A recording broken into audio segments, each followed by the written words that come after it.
Hello, once again. I'm back, and this is part two.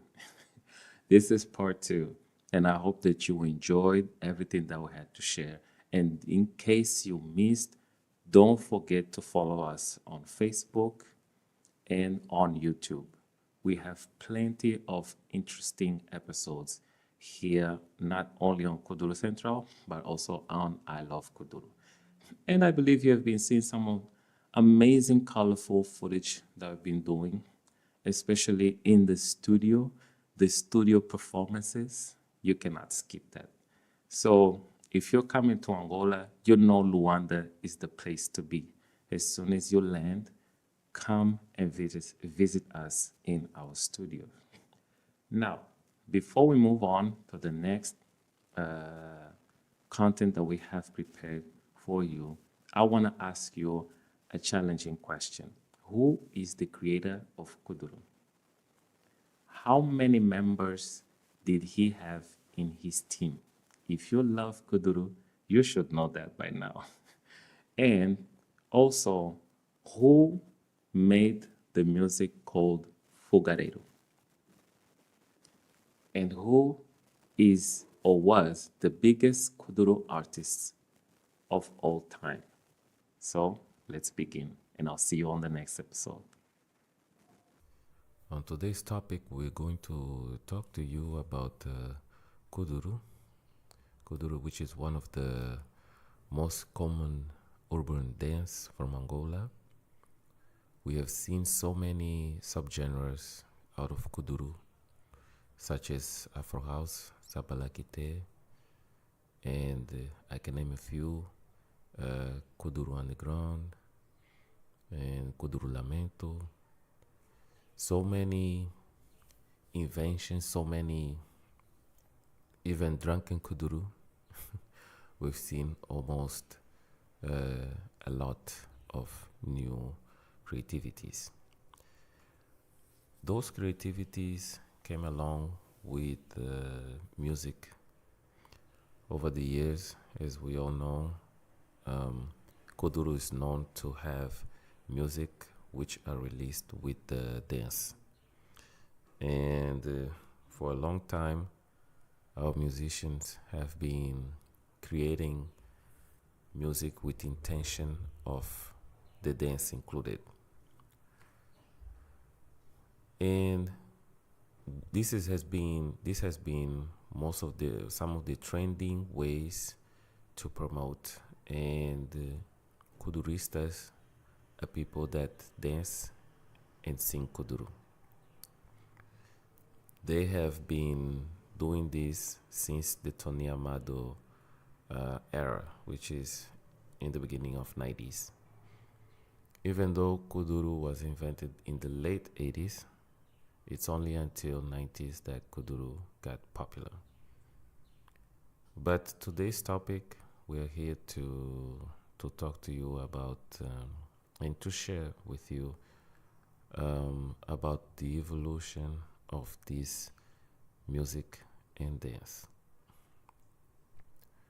In the beginning, very small groups invested their time in performing for kuduro, which this was mostly in the ghettos, where this music had a lot of message, and some of those messages would include some of the difficulties that Angolans would face in their lives. And over time, things have changed, and this is why we're getting into this topic today. Things have changed because most of the kuduro that you hear nowadays has no message. And as I was talking in the beginning about the creation of movements of kuduro for the music and for the trendy purposes, I think it got a little bit out of hand to a point where something was extremely lyrical with a lot of rhythm, rhymes, message. In the beginning, nowadays, you don't You don't get that because songs would release with very, very few words, repetitive few words nowadays. And our our MCs, music creators, very lucky now because most of them are becoming very popular in what we call batida única, whereby one single beat can be used by so many artists to sing on that single beat. That's why when you hear Kuduro or even Afro House, you realize that the beats almost sound the same for different musicians. I think it's because they either pay or ask for permission to promote the MC's music. So popular DJs here in Angola, they will do this. Nowadays, it's starting to be more controlled because some of the musicians just prefer to have the beat for themselves, and they will pay royalties to the MCs. I'm sharing information based on my research and my knowledge, being part of the culture and understanding how life is as Kuduristas myself, and the influence and the impact that it has not only in my life but other people's life, because there we try to be extremely creative about the things that we do here in Angola. Now, getting back to a topic, the musics that are being released right now, there are a lot of vulgar words, inappropriate message, which will lead to drinking, smoking, and sexual movements. Um, the only good part is the beat itself, and some moves, not all. Some moves are great, some moves are not. And the con is the bad part is the creativity level has lowered uh, drastically, so we don't have that quality music anymore. And even the beats, because as I said, batida única, the the reason the MCs provide the same beat to many local musicians has part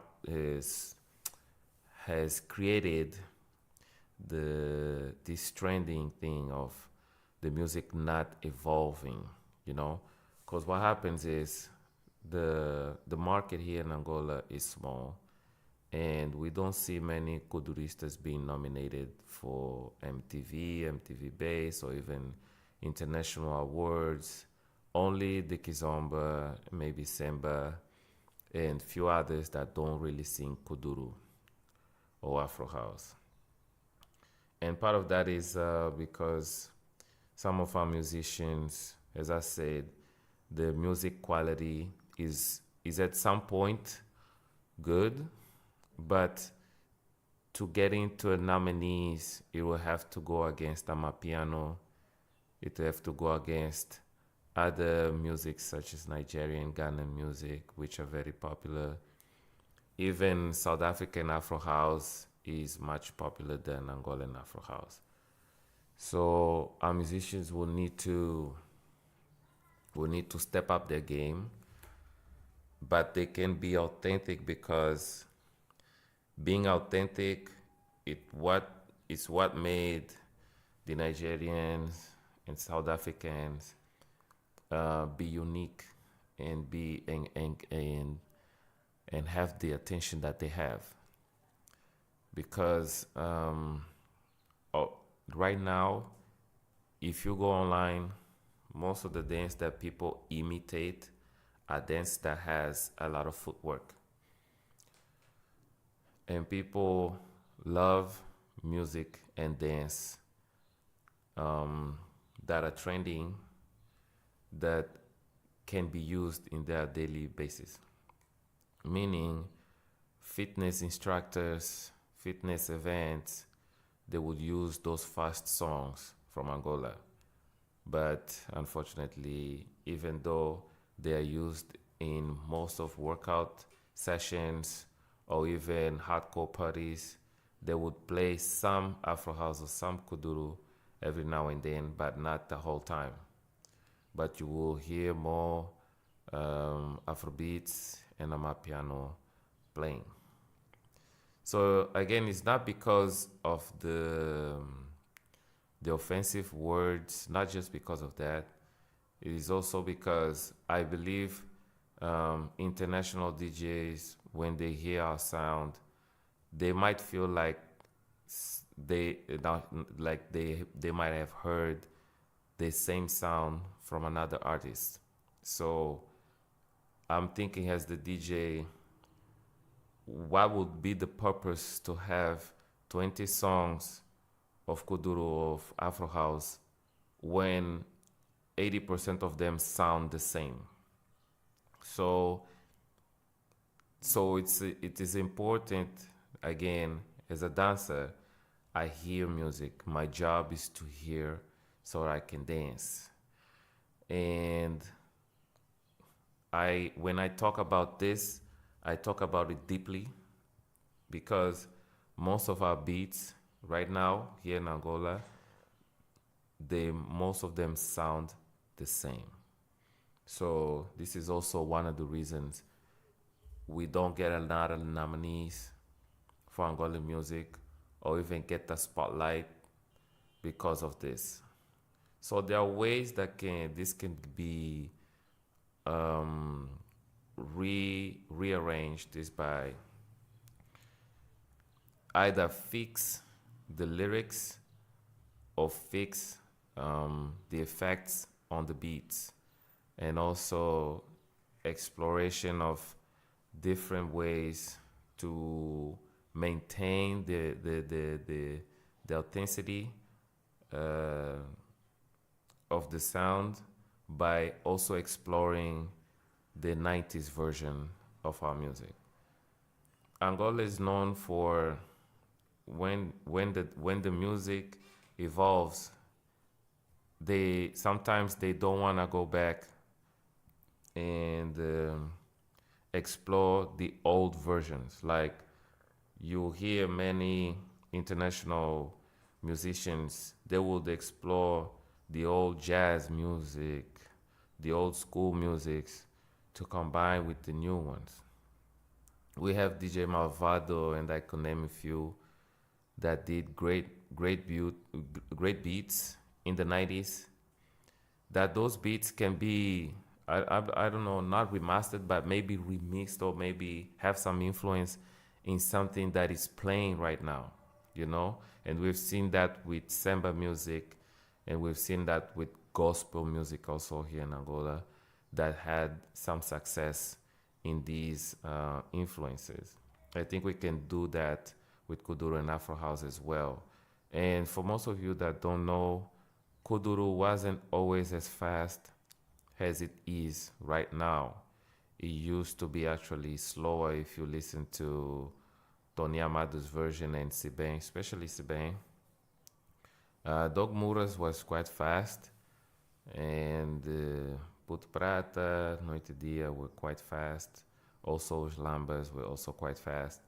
But if you listen to Put Lilas, Bruno King, you will hear that the sound is different. So there are many versions that we can explore here in Angola and play around with that to give more opportunities to our Kuduristas musicians so that they can be finally recognized and nominated in large events and actually win awards.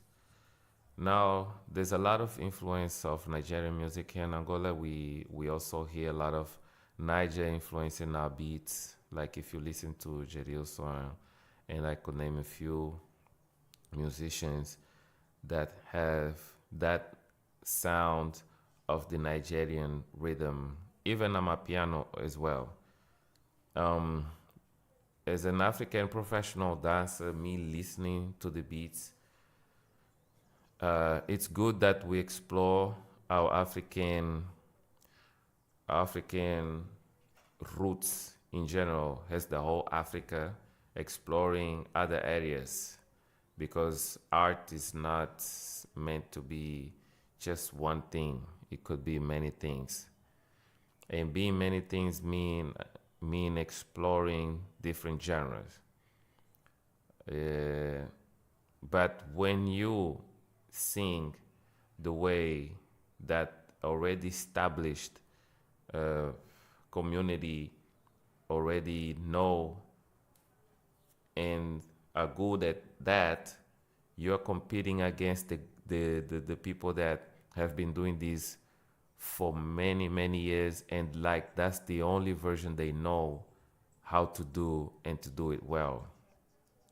So it's hard for us to see our musicians that are imitating Nigerian sound to be nominated alongside the native Nigerians musicians like Davido, P Square, Emi Alade, and I could name a few if I don't know, Tiwa, and they already established their position in the Afrobeats genre.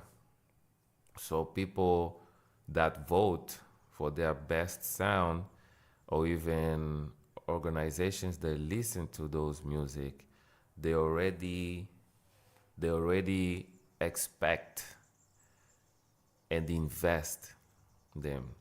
And then the investment is something that Angola is not good at. We don't have investors that believe in art in Angola. People that really um, believe in art as in not favoring one, but favoring the art. Is different.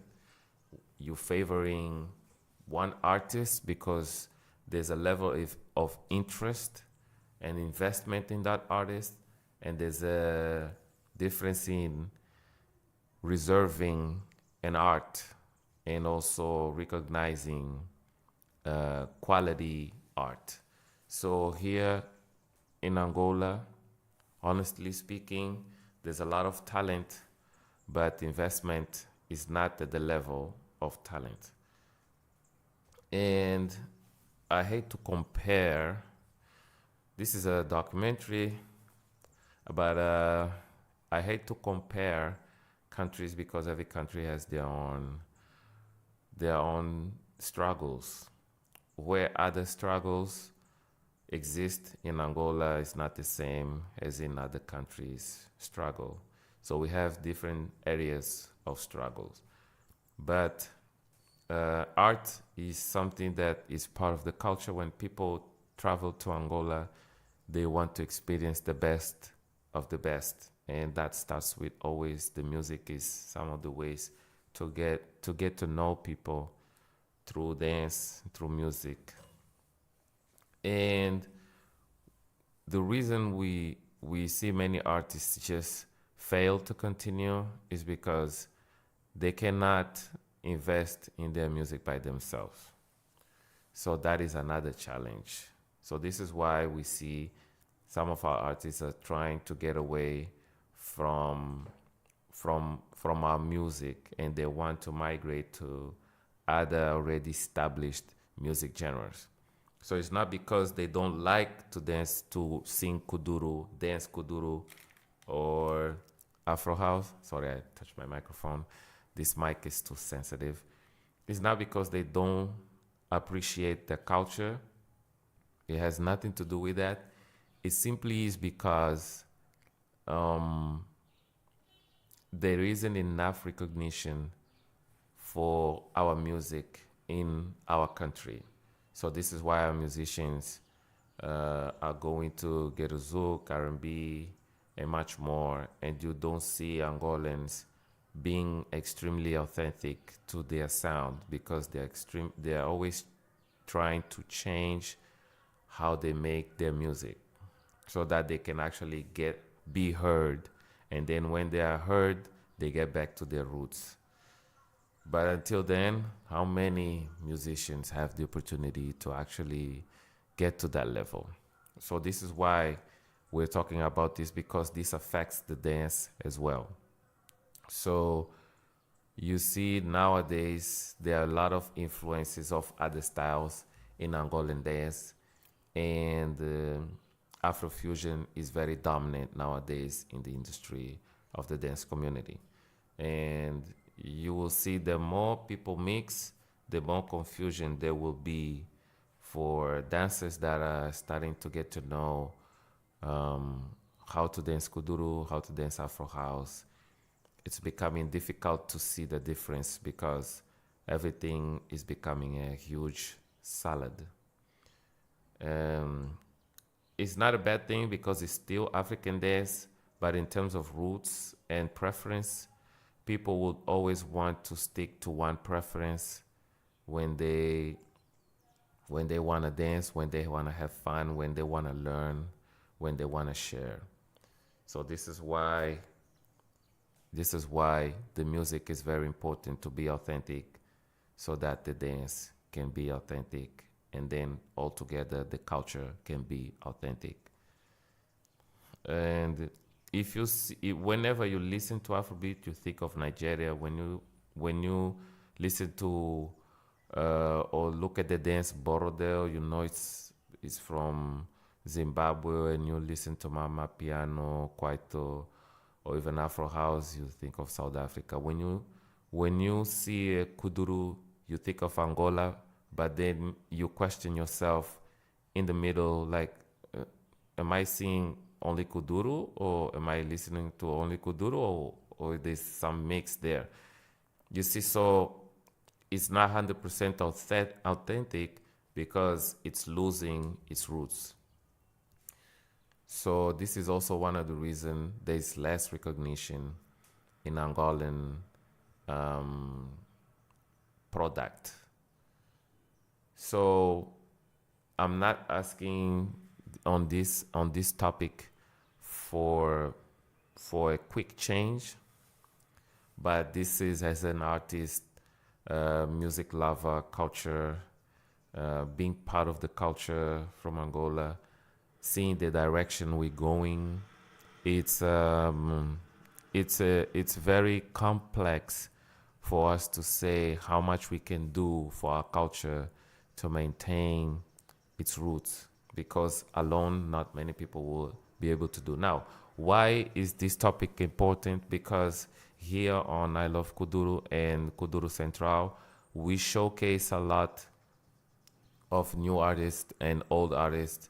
And sometimes when you look at these artists, the same way you saw them 5 years ago is the same way you still see them now. If an established artist have been around for a while, you should at least see a change in their life, especially if this person has been heard many times and have been doing many shows. You should be able to see some evolution in the way they dress, the way they speak, the way they walk, the way they perform. There should be some change in the way they do things. And the change shouldn't be they changed style. The change should be they changed, they evolved into, it became better in their genre. In what they do, it should be much powerful, more creative. It should make you feel like you want more, rather than, okay, now let me listen to another musician kind of thing. So this is concerning, and this is why this topic is important, I think, because when we talk about culture, we're talking about being authentic, and this is very interesting to think, because some people might think about this, what I'm talking about, but they just can't put it all together, because sometimes they are not part of the culture, but they love the dance and the music, but they question themselves in their mind, but they just can't put the words together. So me seeing these things happen, I can tell you There are many talents here, many talents here that sing great music, but they don't get the help they need because they are not singing the offensive styles, and they are not using those MCs batida única sound that would promote them. So the the music industry here, the MCs, the people that create the music, the people that have the studio, they actually sell. They make budget, but it's a budget that it's with them, and they pick who. Sometimes I'm not saying in general. Some are very picky about whom they're gonna work with and what they can get from that with interest, with the level of interest, which is not a bad thing because it's an investment. But we should put in mind what we're doing to the culture by being over selective about whom we are going to stretch our hands for, because it is impacting the whole system. Because what happens next is will be forgotten in history. As you have seen, people were listening to a lot of Afrobeats for a very long time before they were in dancehall music. I'm talking about here in Africa. Now there's a time people were like into Afro house music from South Africa for a very long time. And now they are back in South Africa again for their Amapiano, skipping Angola and other countries. So what is gonna be Angolan's turn, which I think is now, because if you listen to Amapiano and the way it's done, the dancing, the footwork, the combination, the combo, it's not very different from what we do with Kudro and Afro House. So we are very close right now. Angolans are very close to have their moment, but this moment can go to waste really quickly, or we could be skipped again if we don't be authentic. So thank you very much for watching this video, obviously also being part of our episodes today. My name is Manuel Kanza. We'll see you on the next one, and thank you very much. I spoke a lot. It is important, but I'll see you guys on the next one. And this was quite interesting reflection on culture, and we'll have more topics like this if you stick around, and we'll come back with part 2 or maybe part 3. We'll see, but there's so many things to talk about, and I appreciate your time. Thank you. My name is Manuel Kanza, all the way from Angola, and I'll see you on the next one.